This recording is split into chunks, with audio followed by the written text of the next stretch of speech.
ఆంధ్ర తెలంగాణలో తక్కువ ఫీజులతో high quality results ఇస్తున్న ఏకైక సంస్థ Tirumal IAS institute. Mega power star Ram Charan ప్రధాన పాత్రలో డైరెక్టర్ శంకర్ తెరకెక్కించిన సినిమా గేమ్ చేంజర్. ఈ సినిమాలో బాలీవుడ్ బ్యూటీ కియారా అద్వానీ కథానాయికగా నటించగా ఇందులో అంజలి, శ్రీకాంత్, ఎస్జే సూర్య కీలక పాత్రలు పోషించారు.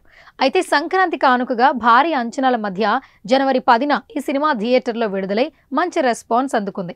ఇందులో చరణ్ నటనపై ప్రశంసలు వచ్చాయి. కానీ సోషల్ మీడియాలో ఈ సినిమాపై ఎక్కువగా నెగటివిటీ ప్రచారం జరిగింది. ఓవైపు గేమ్ చేంజర్ సినిమాకి థియేటర్లో పాజిటివ్ రివ్యూస్ వస్తుండగా నెట్టింట మాత్రం కొందరు ఆకతాయిలు ట్రోల్స్ చేస్తున్నారు.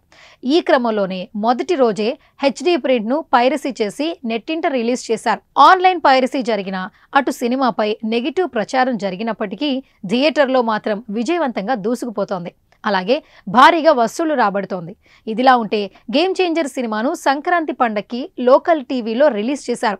దీంతో ఫ్యాన్స్ ఆగ్రహం వ్యక్తం చేశారు. ఏపీలోని ఓ లోకల్ ఛానల్లో ఈ సినిమా పైరసీ కాపీని ప్రసారం చేయడం చర్చనీయాంశంగా మారింది. దీనిపై చిత్ర యూనిట్ సైబర్ క్రైమ్ పోలీసులను ఆశ్రయించింది. ఈ మేరకు కేసు నమోదు చేసుకున్న గాజువాక పోలీసులు దర్యాప్తు జరిపి తాజాగా ఆ ఛానల్ నిర్వాహకులను అరెస్ట్ చేశారు. ఏపీ లోకల్ టీవీపై దాడులు నిర్వహించి game changer Telugu cinema piracy చేస్తున్న వ్యక్తితో పాటు అన్ని పరికరాలను పోలీసులు స్వాధీనం చేసుకున్నారు.